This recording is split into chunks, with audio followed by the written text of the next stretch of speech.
اعوذ باللہ من الشیطان الرجیم بسم اللہ الرحمن الرحیم کما ارسلنا فیکم رسولا منکم یتلو علیکم آیاتنا ویزکیکم ویعلمکم الکتاب والحکمہ ویعلمکم ما لم تکونوا تعلمون۔ بعد اعوذ باللہ من الشیطان الرجیم فالذین آمنوا بہ وعزروہ ونصروہ واتبعوا النور الذی انزل معہ اولئک هم المفلحون۔ صدق اللہ العظیم۔ میرا کمال عشق میں اتنا ہے اے جگر، میرا کمال عشق میں اتنا ہے اے جگر، وہ مجھ پہ چھا گئے میں زمانے پہ چھا گیا۔ میرے انتہائی قابل احترام بھائیوں، دوستوں اور میرے ساتھیوں، میں نے آپ کے سامنے سورہ بقرہ اور سورہ اعراف کی آیات تلاوت کی ہیں، اور آج میرا موضوع نبی محترم صلی اللہ علیہ وسلم کی سیرت کے حوالے سے کچھ گفتگو کرنا ہے۔ نبی پاک صلی اللہ علیہ وسلم کی سیرت کا ایک ایسا پہلو میں آج آپ کے سامنے رکھنا چاہتا ہوں کہ حقیقت یہ ہے کہ بحیثیت مجموعی پوری قوم نے نبی کے زندگی کے اس پہلو کو اپنی آنکھوں سے اوجھل کیا ہوا ہے۔ نبی کی زندگی کا مشن، نبی کی بعثت کا مقصد، 1,24,000 انبیاء کم و بیش جو اللہ نے اس دنیا میں بھیجے، وہ ایک خاص مقصد کے لیے اس دنیا میں آئے تھے۔ میں آج گفتگو کروں گا نبی کی معاشرت پر، میں آج گفتگو کروں گا نبی کے معاملات پر، میں آج گفتگو کروں گا نبی پاک صلی اللہ علیہ وسلم گھر میں کس طرح سے رہتے تھے۔ کہ دین میں حقیقت یہ ہے کہ اگر میں آیت کو لے کر چلوں فالذین آمنوا بہ، کہ ایمان لاؤ اللہ پر اور اللہ کے رسول پر۔ ایمان نام کس چیز کا ہے؟ ایمان نام ہے زبان سے اقرار کا، دل سے شہادت کا، اور اپنے جسم سے اظہار کا۔ اگر میں نے اقرار کیا لیکن میرے دل نے اس کی شہادت نہیں دی اور میرے جسم نے اس کا اظہار نہیں کیا تو میرا ایمان نامکمل ہے۔ قالت الاعراب آمنا قل لم تؤمنوا ولكن قولوا اسلمنا ولما يدخل الايمان في قلوبكم۔ یہ اعرابی کہتا ہے کہ ایمان لے آیا۔ یہ قرآن میں اللہ فرما رہے ہیں سورہ حجرات میں، اس اعرابی سے کہو تو نے ابھی صرف تسلیم کیا ہے، تو نے صرف اپنے آپ کو پیش کیا ہے، ابھی صرف تو نے زبان سے اقرار کیا ہے۔ جب تک یہ ایمان تیرے دل میں نہیں اتر جائے گا اس وقت تک تو ایمان والا، حقیقی ایمان والا نہیں ہے۔ میرے بھائیوں، ہم سے بحیثیت قوم ایک بڑی غلطی ہوئی ہے اور اس کا خمیازہ ہم آج بھگت رہے ہیں۔ ہم نے دین کے ظاہری پہلوؤں پر بڑا زور دیا، لیکن دین حقیقت میں ہے کیا اور دین حقیقت میں مجھ سے چاہتا کیا ہے، یہ پہلو ہماری نظروں سے اوجھل رہا۔ یہ بہت ضروری ہے کہ سر پر ٹوپی پہنی جائے، اور یہ بھی بہت ضروری ہے کہ داڑھی رکھی جائے، اور ظاہری طور پر مسلمانوں کا حلیہ بنایا جائے، لیکن اللہ میرا گواہ ہے کہ میں نبی کے منبر پہ بیٹھا ہوا ہوں کہ اس سے زیادہ اہم چیز یہ ہے کہ میرا اندر کا انسان خوبصورت ہو۔ نبی محترم صلی اللہ علیہ وسلم نے 13 سال صحابہ پر محنت کی تھی کہ انہیں بتانے کے لیے کہ توحید ہے کیا اور توحید کی زندگی کیسے گزارنی ہے۔ جب تم نے اپنے آپ کو ایک خدا کی غلامی میں دے دیا تو دنیا کے سارے خداؤں سے آزادی کیسے حاصل کرنی ہے؟ یہ دنیا کی تنگیاں کہ جو تمہیں پریشان کر کر رکھتی ہیں، تمہارا سکون چھین لیتی ہیں۔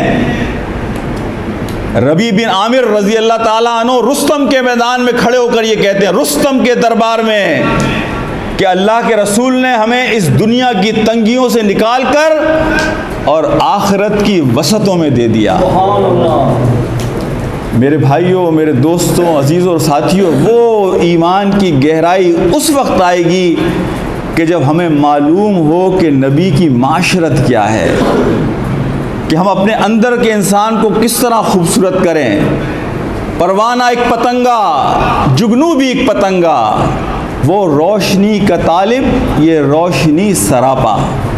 علامہ اقبال کہتے ہیں کہ مسلمان تو جگنو کی طرح ہے کہ جہاں بیٹھتا ہے ارد گرد کے ماحول کو روشن کر دیتا ہے۔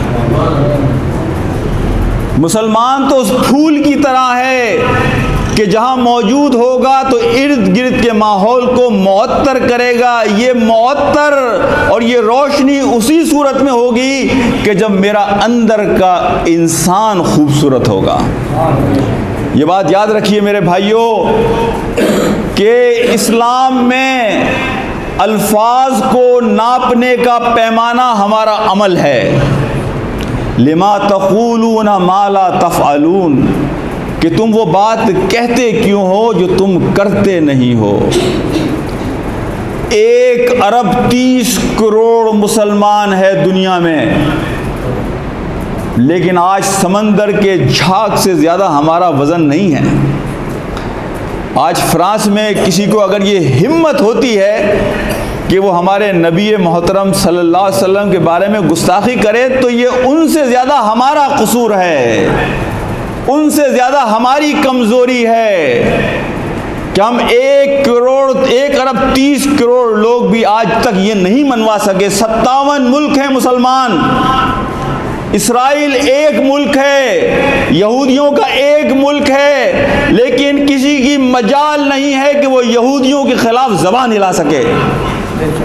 لیکن یہ 57 ملک ہیں مسلمانوں کے، لیکن ان کا اتنا وزن بھی نہیں ہے کہ یہ اپنے نبی کا تحفظ کر سکیں۔ تو میرے بھائیوں، میرے دوستوں، میں ایمان دیکھیں، قرآن کو جب آپ پڑھتے ہیں اور حدیث کو جب آپ پڑھیں گے تو ایک ہے سطحی معنی، ظاہری معنی۔ عرب کا ایک اگر گاؤں کا دیہات کا رہنے والا بھی قرآن کو پڑھے گا تو اس کا ظاہری مطلب، سطحی مطلب اس کے بھی سمجھ میں آ جائے گا۔ یہ قرآن کا کمال ہے، یہ قرآن کا اعجاز ہے۔ لیکن قرآن کی حکمتوں کو سمجھنے کے لیے، نبی محترم صلی اللہ علیہ وسلم کی احادیث کی حکمتوں کو سمجھنے کے لیے آپ کو گہرائی میں اترنا ہوگا۔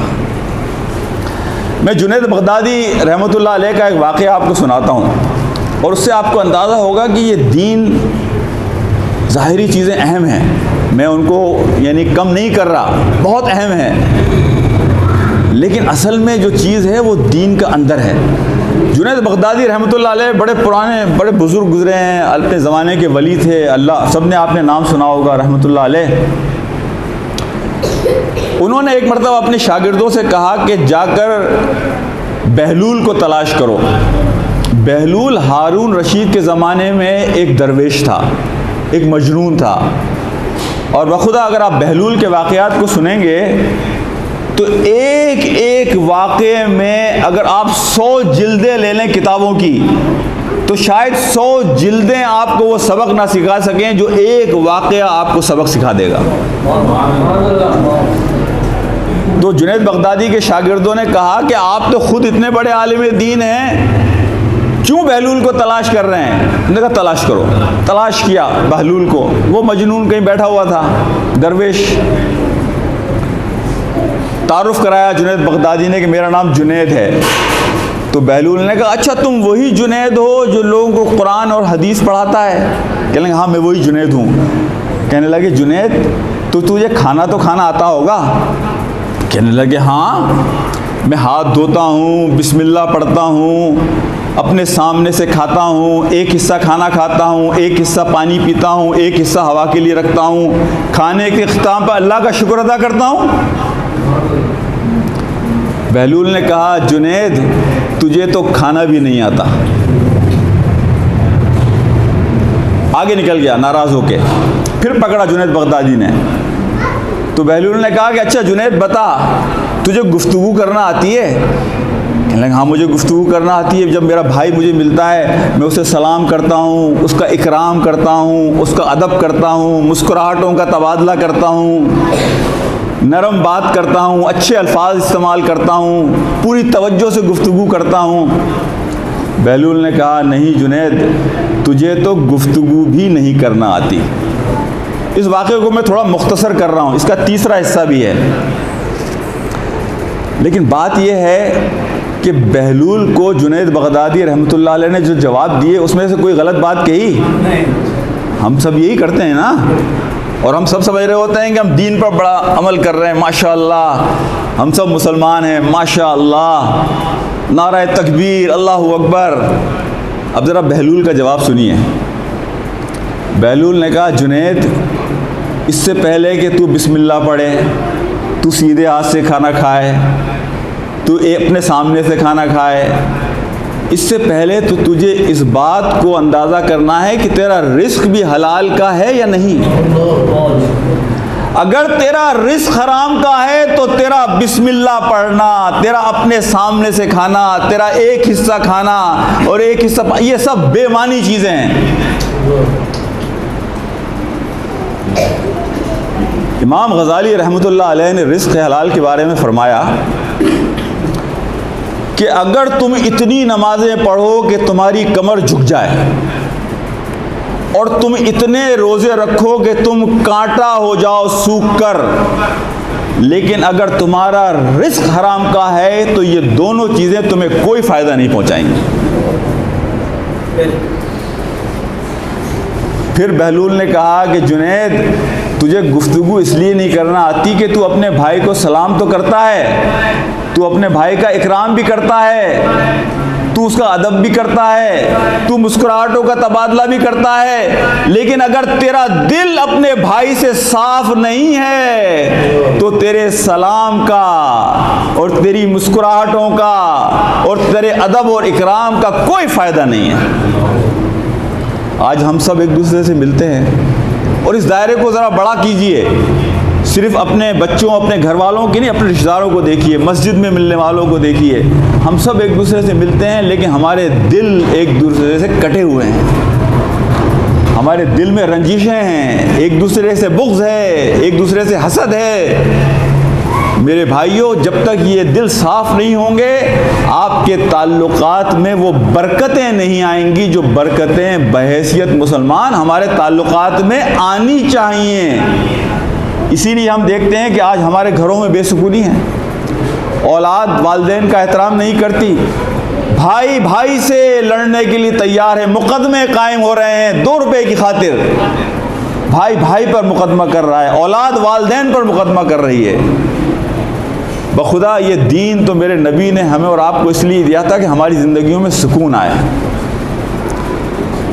یہ دنیا بھی ہمارے لیے جنت بن جائے۔ ابن قیم رحمۃ اللہ علیہ فرماتے ہیں کہ اس جنت کو حاصل کرنے کے لیے تمہیں اس دنیا کو بھی اپنے لیے جنت بنانا ہوگا، اور یہ جنت بنے گی اس صورت میں کہ ہم نبی کے طریقے پر چلیں گے۔ فالذین آمنوا بہ، جب ایمان کی ہم بات کریں گے نبی پاک صلی اللہ علیہ وسلم پر تو وہ ایمان ایسا ہونا چاہیے کہ کسی شخص سے سوال کیا گیا کہ کیا تو بھی خدا پر یقین کرتا ہے کہ خدا موجود ہے؟ تو اس شخص نے جواب دیا کہ دنیا کے 7 ارب انسان کہ جس میں میرے ماں باپ بھی ہیں، میرے بچے بھی ہیں، میری اولاد بھی ہے، میری بیوی بھی ہے، میرے عزیز رشتہ دار بھی ہیں، یہ 7 ارب انسان غلط ہو سکتے ہیں لیکن میرے نبی کی کہی ہوئی بات غلط نہیں ہو سکتی۔ تو میرے نبی نے ہمیں یہ کہا، میرے نبی نے ہمیں یہ کہا کہ ایک اللہ ہے اور اس اللہ کی تم عبادت کرو۔ ایمان اس درجے کا کہ صحابہ کہا کرتے تھے کہ میری آنکھ دھوکہ کھا سکتی ہے لیکن نبی کی کہی ہوئی بات کبھی غلط نہیں ہو سکتی۔ صحابہ کہا کرتے تھے کہ میری زبان لڑکھڑا سکتی ہے لیکن نبی کی زبان سے کبھی کوئی غلط بات نہیں نکلتی۔ یہ ایمان ہمیں چاہیے میرے بھائیوں۔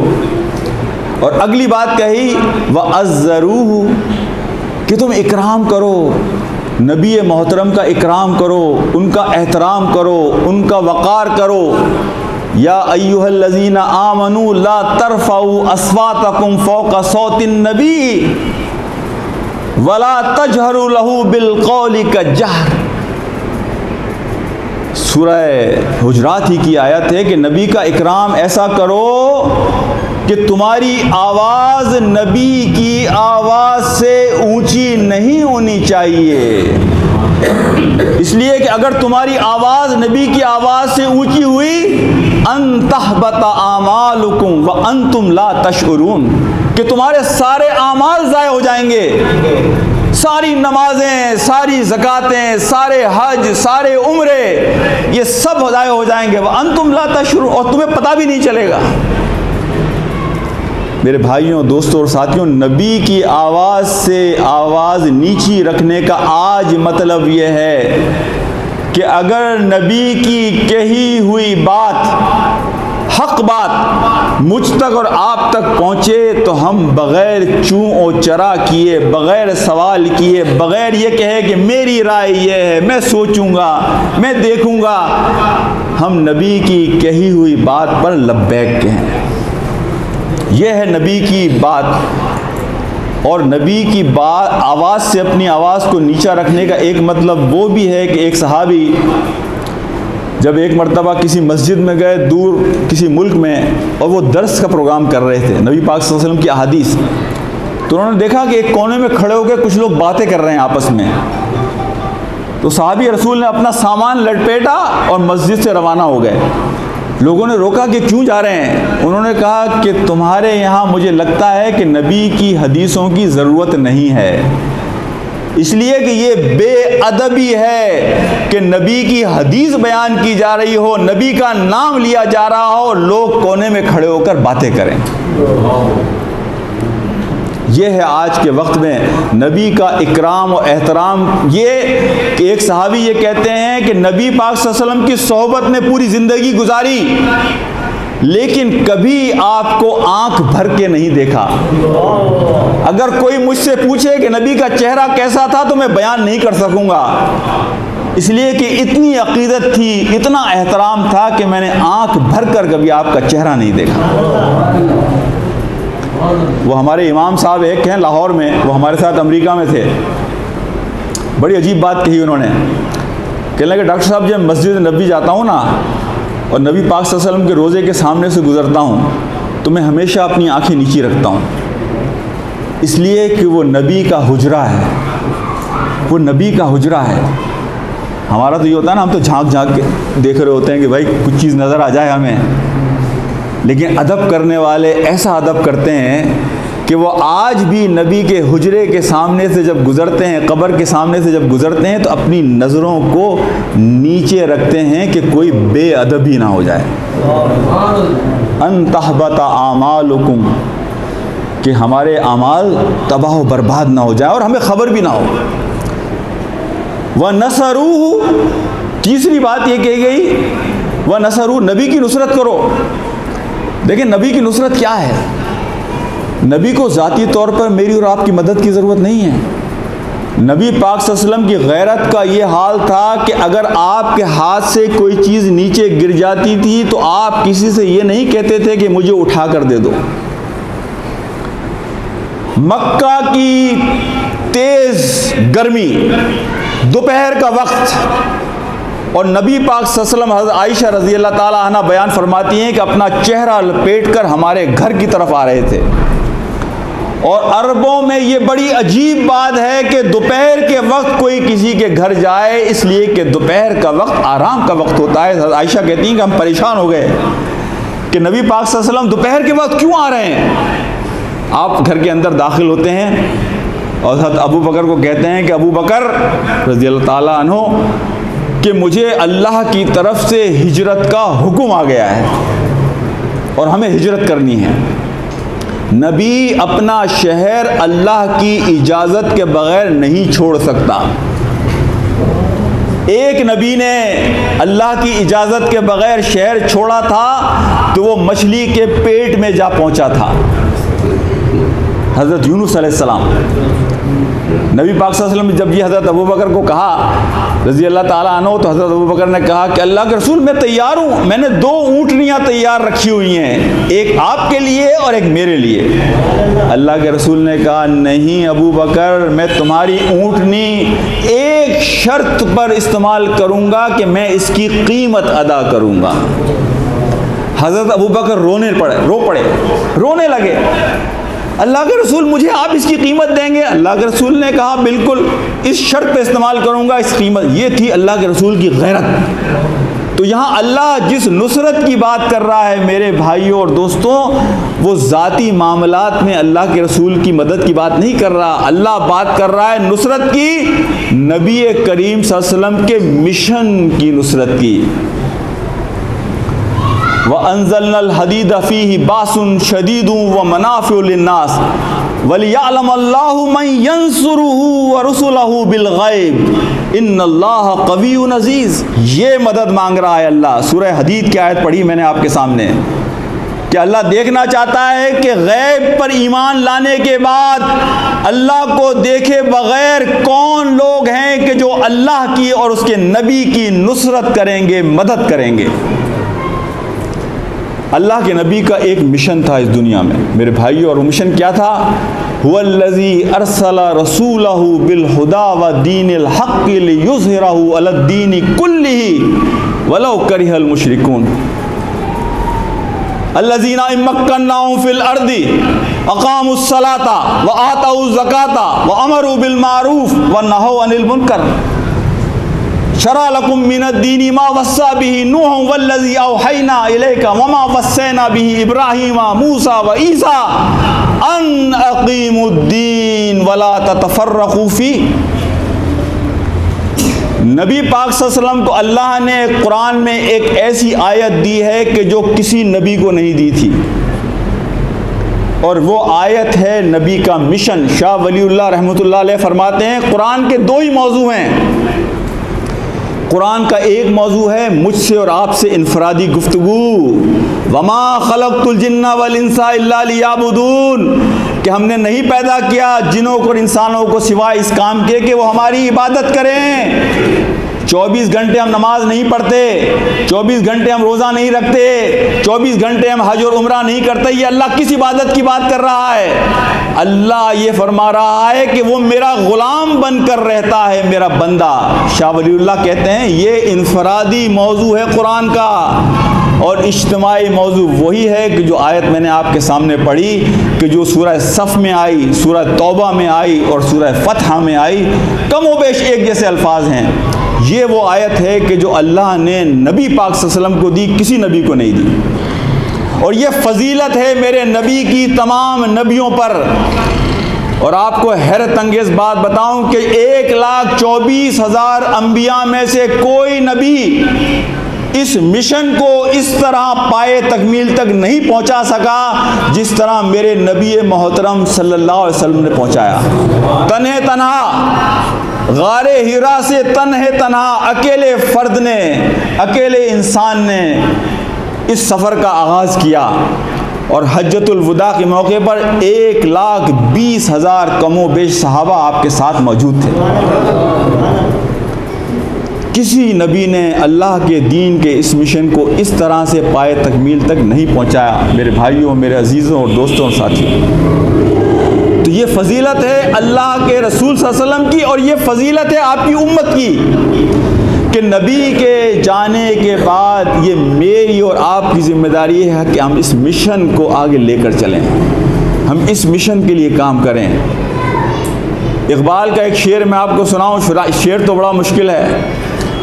لیکن اقبال بعض اوقات ایسی بات کرتا ہے کہ بخدا قرآن کی جتنی آیتیں ہیں اقامت دین کے لیے، دین کو اپنے اوپر نافذ کرنے کے لیے، اپنے گھر والوں پر نافذ کرنے کے لیے، اپنے معاشرے میں نافذ کرنے کے لیے، اقبال کے یہ دو اشعار ان ساری آیتوں کی بہترین تفسیر ہے۔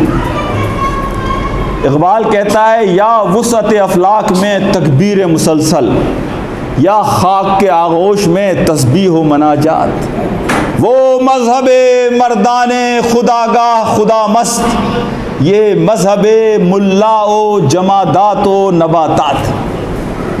اقبال کہتا ہے دو طرح کے مسلمان ہیں، ایک مسلمان تو وہ ہیں کہ جنہوں نے اپنی زندگی کا مقصد یہ بنا لیا ہے کہ وہ جب تک سانس میں سانس موجود ہے وہ اللہ کے دین کے غلبے کے لیے کوشش کریں گے، وہ اللہ کی بات کو ہمیشہ اونچا رکھنے کی کوشش کریں گے، وہ اللہ کی بات کو ہمیشہ بلند رکھنے کی کوشش کریں گے، وہ اللہ کے نظام کو انسانوں پر قائم کرنے کی کوشش کریں گے۔ اور ایک وہ مسلمان ہیں کہ جو یہ سمجھتے ہیں کہ بھائی صرف روزہ حج کر لو، نماز پڑھ لو، تسبیح کر لو، بس ہم فارغ ہو گئے اپنی ذمہ داری سے۔ تو اقبال کہتا ہے کہ وہ جو پہلے قسم کا مسلمان ہے وہ مذہب مردان خداگاہ خدا مست، وہ اصل میں آدمی ہے جس نے اپنے زندگی کے مقصد کو پہچان لیا اور اللہ کی محبت کو اپنی زندگی کا مشن اور مقصد بنا لیا۔ اور یہ جو دوسری قسم کا مسلمان ہے یہ مذہب ملا و جمادات و نباتات۔ اقبال کے یہاں ملا سے مراد علماء اکرام نہیں ہیں، اقبال ملا کہتا ہے اس شخص کو کہ جو دین کا محدود تصور پیش کرے، جو دین کو ایک ڈبے میں بند کرنے کی بات کرے، دین کے اس پیغام کو کہ جو نبی کا اصل پیغام تھا۔ میں آپ سے ایک سوال کرتا ہوں اور آپ سے یہ سوال کرنے کی ہمت کرتا ہوں، جرت کرتا ہوں۔ امریکہ سے آیا ہوں نا تو بولنے میں کوئی ڈر نہیں ہوتا کہ آپ کا کیا خیال ہے کہ نبی پاک صلی اللہ علیہ وسلم اگر ابو جہل کو یہ کہتے اور عتبہ بن ربیعہ کو یہ کہتے کہ ہمیں صرف تم خانہ کعبہ میں نماز پڑھنے دو اور خانہ کعبہ کا طواف کرنے دو، بس ہمارا تو کام یہی ہے کہ ہم طواف کریں گے اور نمازیں پڑھیں گے، تو آپ میں سے کتنے لوگوں کا خیال یہ ہے کہ ابو جہل اور عتبہ بن ربیعہ آپ کی مخالفت کرتا؟ وہ آپ کی کبھی مخالفت نہ کرتا۔ لیکن ابو جہل کو یہ پتا تھا وما امروا الا ليعبدوا الله مخلصين له الدين حنفاء ويقيموا الصلاة ويؤتوا الزكاة وذلك دين القيمة۔ یہ صحابہ جب یہ آیات پڑھتے ہیں اور کلمہ لا الہ الا اللہ محمد رسول اللہ پڑھتے ہیں تو یہ کسی انقلاب کی بات کر رہے ہیں، یہ نظام کو تبدیل کرنے کی بات کر رہے ہیں، یہ انسان کے اندر کو تبدیل کرنے کی بات کر رہے ہیں، یہ ہماری بادشاہت کو ختم کر دیں گے، یہ ہمارے نظام کو ختم کر دیں گے۔ یہ صرف نمازوں کی باتیں نہیں کر رہے، یہ صرف حج اور عمرے کی باتیں نہیں کر رہے، بلکہ یہ انقلاب کی باتیں کر رہے ہیں، یہ تبدیلی کی بات کر رہے ہیں، یہ نظام کو تبدیل کر دیں گے، یہ ہمارے مفادات کو ختم کر دیں گے۔ اس لیے وہ آپ کی مخالفت کرتے تھے۔ اور ابو جہل کے یہ الفاظ تھے کہ میں جانتا ہوں۔ جب کسی نے پوچھا کیا تو سمجھتا ہے کہ نبی محترم جو بات کہہ رہے ہیں وہ جھوٹ ہے؟ ابو جہل نے کہا نہیں، مجھے معلوم ہے جو وہ کہہ رہے ہیں وہ سچ ہے، اس لیے کہ میرے نبی نے کبھی کوئی غلط بات کہی نہیں۔ آپ کا دشمن بھی آپ کے بارے میں ابو سفیان رضی اللہ تعالیٰ عنہ اس وقت تک مسلمان نہیں ہوئے تھے، جب قیصر روم کے دربار میں کھڑے ہوئے تھے اور قیصر روم نے پوچھا کہ ذرا بتاؤ اپنے نبی کے بارے میں جو آیا ہے مکہ میں، تو ابو سفیان کہنے لگے کہ میں اس وقت وہ مسلمان نہیں ہوئے تھے، میں جھوٹ بولنا چاہتا تھا، کچھ باتیں گڑھنا چاہتا تھا نبی کے خلاف، لیکن خدا کی قسم میری ہمت نہیں ہوئی کہ میرے اپنے دوست مجھے جھوٹا کہیں گے۔ میرے بھائیوں، دوستوں اور ساتھیوں، نبی کے مشن کی نصرت ہماری ذمہ داری ہے۔ میں آپ سے صرف 3 درخواستیں کروں گا اور اپنی بات کو ختم کروں گا۔ سب سے پہلی درخواست تو میں آپ سے یہ کروں گا میرے بھائیوں کہ اپنی زندگی میں کوئی مقصد لائیے. بے مقصد زندگی ایسی ہے کہ جو وہ اقبال کا پورا شعر تو میں آپ کو پورا کر دوں وہ رہ ہی جائے گا. تو اقبال نے کہا کہ یہ مذہب ملا و جمادات و نباتات. اصل بات تو میں بھول ہی گیا. اقبال نے کہا کہ یہ جو پہاڑ ہیں اور یہ جو درخت ہیں، سبح للہ ما فی السماوات و ما فی الارض، کائنات کی ہر شے اللہ کی تسبیح کر رہی ہے. یہ پہاڑ بھی اللہ کی تسبیح کر رہے ہیں، یہ درخت بھی اللہ کی تسبیح کر رہے ہیں. اے انسان، تو اشرف المخلوقات ہے، تو اللہ کا خلیفہ ہے. اگر تو بھی وہی کام کرتا ہے صرف جو یہ درخت اور پہاڑ کر رہے ہیں تو تجھ میں اور ان میں کیا فرق ہے؟ تجھے اللہ نے احسن تقویم پر پیدا کیا، تجھے اللہ نے اشرف المخلوقات بنایا، تجھے اللہ نے اپنی بہترین مخلوق قرار دیا، تو تیرا کام تو اس تسبیح سے زیادہ ہے. لہٰذا اگر صرف تو بھی تسبیح ہی کرے گا تو تجھ میں اور ان پہاڑوں اور ان درختوں میں کیا فرق ہے؟ یہ سوچنے کا لمحہ ہے میرے بھائیوں. قرآن کم و بیش 850 مرتبہ ہمیں دعوت دیتا ہے کہ غور کرو، تدبر کرو. یہ ذہن اللہ کی سب سے بڑی نعمت ہے جو اس نے تمہیں دی ہے. یہ کسی کو مت دے دو، اپنے پاس رکھو، استعمال کرو. دیکھو میری نشانیوں کو، دیکھو میری آیات کو جو قرآن میں ہیں اور جو پوری دنیا میں نے پھیلائی ہوئی ہیں. مجھے پہچانو، ہر آیت میں میں تمہیں نظر آؤں گا. ہر نشانی اللہ کی عکاسی کر رہی ہے. میرے دوستو، بھائیوں اور ساتھیوں، اپنی زندگی میں مقصد پیدا کیجیے. ہم ظاہری چیزوں پر زور دیتے ہیں، ہم زندگی میں معنویت پیدا نہیں کرتے. زندگی میں معنویت پیدا کیجیے، زندگی میں کوئی مقصد لے کر آئیے، ورنہ آپ چلے جائیں گے. حقیقت یہ ہے کہ لوگ آپ کو 2 دن یاد رکھیں گے، 2 مہینے یاد رکھیں گے. آپ کے اپنے بچے آپ کو چند دن بعد بھول جائیں گے. لیکن اگر آپ چاہتے ہیں کہ آپ دنیا میں صدقہ جاریہ بن کر جائیں تو اپنے مقصد کے لیے، اپنے مشن کے لیے کام کیجیے میرے بھائیوں. اور ہمارا دین تو اتنا خوبصورت ہے، اس نے ہمیں ایک مشن دے دیا کہ اللہ کے دین کے غلبے کے لیے کام کیجیے. دوسری بات میں آپ سے یہ کروں گا آج میرے بھائیوں اور دوستوں اور ساتھیوں کہ اپنے اندر کے انسان کو خوبصورت کیجیے. ٹھیک ہے، ظاہری طور پر بھی ہمیں اچھا ہونا چاہیے، لیکن اگر میرا اندر کا انسان خوبصورت ہوگا، مجھ میں اعتماد آئے گا، مجھ میں اخلاص آئے گا، میرے کلام میں اللہ سبحانہ و تعالیٰ برکت نصیب فرمائیں گے. میں جب بات کروں گا وہ میری بات لوگوں کے دلوں میں تیر کی طرح اتر جائے گی. ایک با عمل آدمی 1000 انسانوں کو بدل سکتا ہے، لیکن 1000 تقریریں ایک انسان کو بھی نہیں بدل سکتی. سچا انسان اگر جنگل میں بھی بیٹھ جائے گا تو پگڈنڈی بنا لے گا. وہ کہتے ہیں نا کہ سچا مرید اگر جھوٹے پیر کے پاس بھی بیٹھے گا تو اس سے بھی فائدہ اٹھا لے گا، اس لیے کہ وہ خود سچا ہے.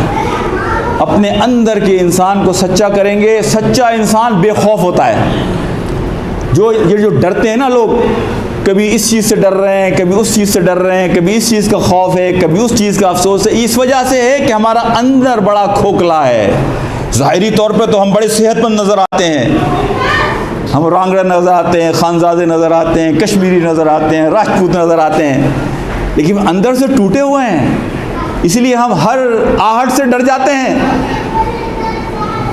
ہر خوف دلانے والے سے خوف کھا جاتے ہیں، ہر چمکتی چیز کو سونا سمجھ بیٹھتے ہیں. اپنے اندر کے انسان کو اچھا کیجیے. تیسری نصیحت یہ کروں گا، اپنے آپ کو اور آپ کو لوگوں سے محبت کریں. میرے نبی نے تو اپنے دشمنوں سے بھی نفرت نہیں کی. میرے نبی نے تو پتھر کھا کر بھی لوگوں کو دعائیں دی.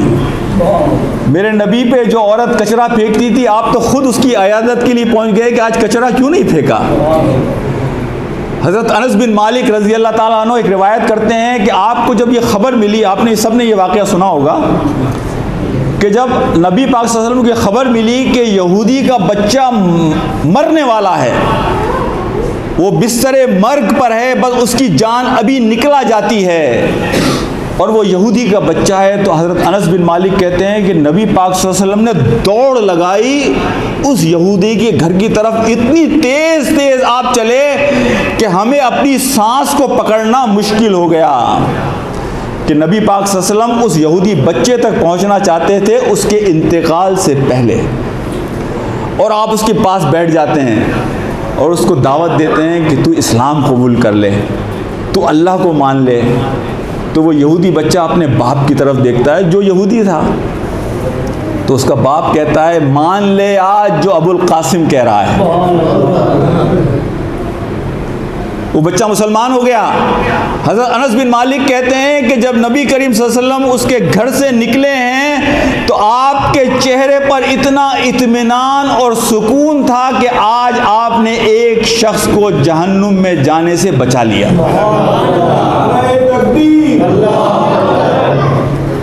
میرے بھائیوں, یہ نبی کی تعلیم ہے, ہمیں یہ سیرت کا پیغام ہے. بخدا ہم تو آج اپنے بھائیوں سے نفرت کرتے ہیں. ہم اس بنیاد پہ نفرت کرتے ہیں یہ زبان بولنے والا ہے, یہ فلانے قبیلے کا رہنے والا ہے, یہ میری برادری کا نہیں ہے. اللہ کے رسول نے ہمیں یہ اس مسلک کا نہیں, ہم مسلک کی بنیاد پہ لڑ رہے ہیں کہ یہ بریلوی ہے, یہ دیوبندی ہے, یہ فلانا ہے. بخدا ہم سب ایک گلدستہ ہیں. اس گلدستے میں کلر رنگ رنگ کے پھول ہیں.